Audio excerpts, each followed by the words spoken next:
साईं की बात।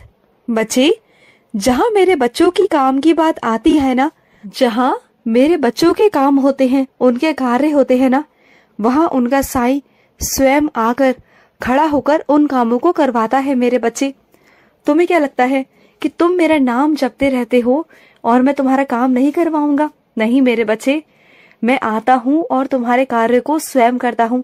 तुमने कई बार ध्यान दिया होगा कि तुम्हारे कई काम बहुत ही आराम से हो गए।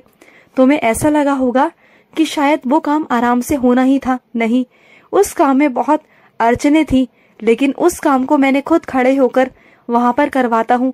साक्षात रूप में मैं वहां खड़ा होता हूँ मेरे बच्चे, और तुम्हारे सारे कामों को मैं ही करवाता हूँ। और सुनो, तुम अगर ना मेरे अंदर, मेरी गहराई में डूबना चाहते हो ना, तो जैसे समुद्र के किनारे सब लोग आकर बैठ जाते हैं, वैसे मत बैठो मेरे बच्चे, बल्कि समुद्र में डुबकी लगा कर ना, जो उसके खजाने हैं, हीरे मोती जवाहरात, वो अगर चाहते हो ना, तो उसके लिए हमें समुद्र में डुबकी लगानी पड़ती है ना मेरे बच्चे। तो बस वही है मेरा भी, कि जो मेरा बच्चा मुझ में गहराई तक जाएगा ना, वही सब कुछ पा सकता है। और अगर बाहर से बस ऊपरी मन से मुझे पूजेगा, प्यार करेगा ना, तो वो कभी भी मेरी गहराई तक नहीं पहुंच पाएगा। मेरी गहराई तक पहुंचना इतना आसान नहीं है। वही मेरी गहराइयों तक पहुंच सकता है जो मुझ में समा जाए, जो मेरी बातों को समझ पाए, गहराइयों को समझ पाए, अपने साईं के एक एक शब्द को समझ पाए, जो मेरी साईं सा चरित्र कहती है ना, एक एक शब्द को कह पाए, समझ पाए, और जो उनके वाक्य हैं, जो शब्द है ना, और जो मेरे वचन हैं, उन्हें अपने जीवन में उतार पाए। तभी मेरा बच्चा मेरे गहराइयों तक पहुंच कर ना, जो वो खजाने हैं ना, वो पा सकता है। और वैसे बस अगर ऊपरी मन से करेगा तो बस वो मुझसे दूर ही रहेगा, ज्यादा मेरे करीब नहीं आ पाएगा। अब तुम देखो मेरे बच्चे कि तुम क्या करना चाहते हो। इस सागर भी डूब कर ना मेरा सब कुछ पाना चाहते हो, या फिर दूर से खड़े होकर जैसे सभी लोग करते हैं वैसे करना चाहते हो? क्योंकि मेरे कुछ विशेष ही बच्चे हैं जो सिर्फ मुझे ही मांगते हैं, मुझे ही चाहते हैं, और वो मेरी गहराइयों में डूबना चाहते हैं। और बाकी लोग तो सिर्फ दूर से ही आते हैं अपनी इच्छाओं को पूरा करवाने। अब तुम क्या करना चाहते हो बताओ? तुम मेरी गहराइयों में डूबोगे ना, तो तुम्हें वो सब दे दूंगा जो तुमने कभी सोचा भी नहीं था मेरे बच्चे। और सुनो, सुबह ब्रह्म मुहूर्त में उठने की आदत डालो मेरे बच्चे। तुम जानते हो, कुछ लोग जो सोते हैं ना, वो सोकर अपना जीवन व्यर्थ कर रहे हैं। वो अभी ज्ञान के प्रकाश में ही नहीं है। उन्हें नहीं पता कि सुबह उठने का क्या फायदा है, क्या उन्हें पाना है और क्या वो खो रहे हैं। वो खुद भी नहीं जानते, वो इतने नादान है ना।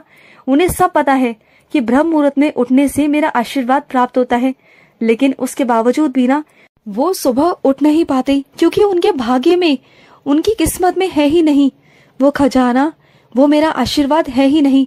और जो मेरे कुछ बच्चे उठ पाते हैं ना, उन्हें पता है वो रस, वो आनंद, वो मेरा प्यार, वो मेरा आशीर्वाद, वो उस प्यार को समझ सकते हैं, वो जान सकते हैं। और जो एक बार सुबह ब्रह्म मुहूर्त में उठना शुरू कर देना, वो कभी उठना नहीं छोड़ेगा, कभी नहीं। वो मेरे प्यार का रस, वो मेरा आनंद, वो मेरा भजन कीर्तन, वो मेरी सुबह की आरती, काकड़ आरती, उसका जो स्वाद है ना, जो उसका आनंद है, वो अलग है मेरे बच्चे। वो हर कोई नहीं चख सकता। बहुत कम लोग ऐसे हैं जो उसे चख सकते हैं, जो उसे महसूस कर सकते हैं। वो हर कोई नहीं कर सकता। और सुनो, जब मेरे मंदिर आते हो ना, तो किसी के वस्त्रों की तरफ मत देखा करो कि उसने कैसे वस्त्र पहने हैं और तुम्हारे वस्त्र कैसे हैं। नहीं मेरे बच्चे, पहली बात तो तुम किसी से कम नहीं हो, समझ गए ना। और दूसरी बात, जो मेरे मंदिर आता है ना, वो मेरे लिए आता है, ना कि वस्त्रों को देखकर मेरे बच्चे। तो दूसरों को देखकर ना अपने वस्त्रों को तुच्छ समझना, अपने आप को नीचा समझना, ये कहाँ की मेरे बच्चे बात है बताओ। अपने आप को ये नीचा मत दिखाया करो, और ये मत सोचा करो कि उसने बहुत अच्छे कपड़े पहने हैं और मेरे पास नहीं है।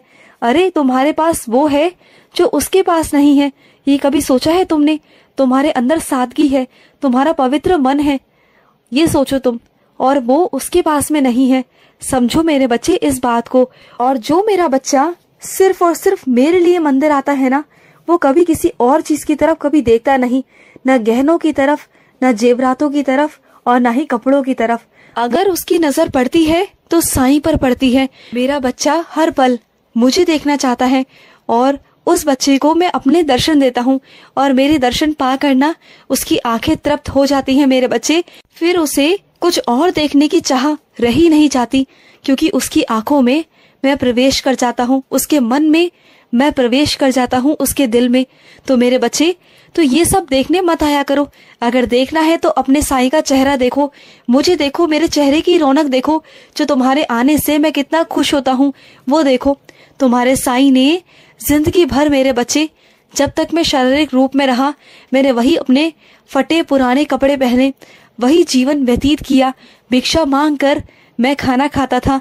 मैं चाहता था तो बहुत कुछ कर सकता था। मैं तो ब्रह्मांड नायक था, मैं तो राजा था मेरे बच्चे। मैं चाहता तो बहुत कुछ कर सकता था। मैं वो जीवन व्यतीत कर सकता था जो किसी ने सोचा भी नहीं था। लेकिन उसके बावजूद भी मैंने अपने बच्चों को ये सिखाया कि अमीरी और गरीबी कुछ मायने नहीं रखती। अगर गरीब रहने में ना बल्कि सुकून है, शांति है। उस अमीरी बिस्तर पर वो शांति, वो सुकून कहाँ जो तुम्हारे पास है मेरे बच्चे। सुकून की नींद जो हर किसी के पास नहीं होती, जो अमीर लोगों के पास तो बिल्कुल नहीं होती मेरे बच्चे। तो जाने दिया करो, इन सब चीजों पर ध्यान नहीं जाना चाहिए तुम्हारा, बिल्कुल नहीं। और सुनो, ये मत सोचा करो कि दूसरे बुरे हैं, ये सोचा करो कि मैं बुरा हूँ, मेरे में बहुत सारे अवगुण हैं, और अगर मैं बुरा हूं ना तो सब अच्छे हैं इस दुनिया में। हमें इस नजरों से दुनिया को देखना है। अगर तुम इस नजरों से दुनिया को देखोगे ना तो देखना तुम्हें सारी दुनिया खूबसूरत नजर आएगी। और जैसे जैसे तुम्हारा मन खूबसूरत रहेगा ना तो फिर देखना तुम्हें चारों तरफ ये दुनिया खूबसूरत ही नजर आएगी मेरे बच्चे। और तुम्हें कुछ भी बुरा नहीं लगेगा, सब तुम्हें अपने साईं का लगेगा। हर किसी के अंदर तुम्हें अपना साईं नजर आएगा, चाहे वो तुम्हारा दुश्मन ही क्यों ना हो, उसमें भी तुम्हें अपना साईं नजर आएगा। चाहे वो कितना भयंकर से भयंकर ही क्यों ना हो, तुम्हें उसमें भी अपना साईं नजर आएगा मेरे बच्चे। और सुनो, मेरे साईं सा चरित्र को सिर्फ पढ़ना ये मायने नहीं रखता मेरे बच्चे। वो तो तोते की तरह तुम रट देते हो, पढ़ लेते हो, बस वो मायने नहीं रखता मेरे बच्चे। मेरी साईं सा चरित्र को पढ़ना और उसे समझना वो बहुत जरूरी है मेरे बच्चे। और सबसे जरूरी है भाव से पढ़ना, सही उच्चारण, सही व्याकरण के अनुसार पढ़ना, ये बहुत जरूरी है मेरे बच्चे। एक एक शब्द को बहुत आराम से पढ़ो। मैं नहीं कहता कि सारा सब कुछ एक दिन में पढ़ लो, चाहे एक पन्ना ही क्यों ना पढ़ो, चाहे एक वाक्य ही क्यों ना पढ़ो, चाहे एक शब्द ही क्यों ना पढ़ो, लेकिन पढ़ो ऐसे कि तुम्हारे अंदर आत्मा में वो उतर जाए, वो तुम्हें समझ में आए, कि तुम्हें लगे कि हाँ, मुझे अपने साईं की गहराइयों को समझना है, मुझे अपने साईं को समझना है। और वो एक एक शब्द जो साईं ने कहा मुझे उसे समझना है। वो तुम्हारी भावनाएं वो मुझ तक सीधा पहुंचनी चाहिए मेरे बच्चे। उस रटू तोते की तरह नहीं कि बस पढ़ते चले गए और सारा सब कुछ एक दिन में खत्म कर लिया। तो तुम सालों साल कर लो, कोई फायदा नहीं होगा, क्योंकि तुम्हारी भावनाएं उसमें होंगी नहीं मेरे बच्चे। तुम सच में अगर अपनी प्रार्थना मुझ तक पहुंचाना चाहते हो तो अपनी भावनाओं के जरिए पहुंचाओ मेरे बच्चे।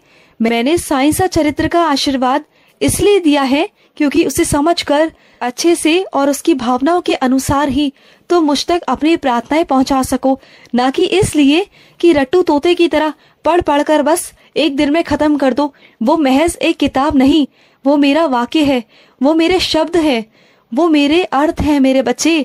इसे समझने की कोशिश करो, वो मेरा रूप है। तुम जब तक ये बातें नहीं समझोगे, सिर्फ महज एक किताब समझकर पढ़ोगे, तो कभी वो प्राप्त नहीं कर पाओगे जो मैं तुम्हें देना चाहता हूँ मेरे बच्चे। समझो, खुश रहो। आज का साई संदेश समाप्त हुआ।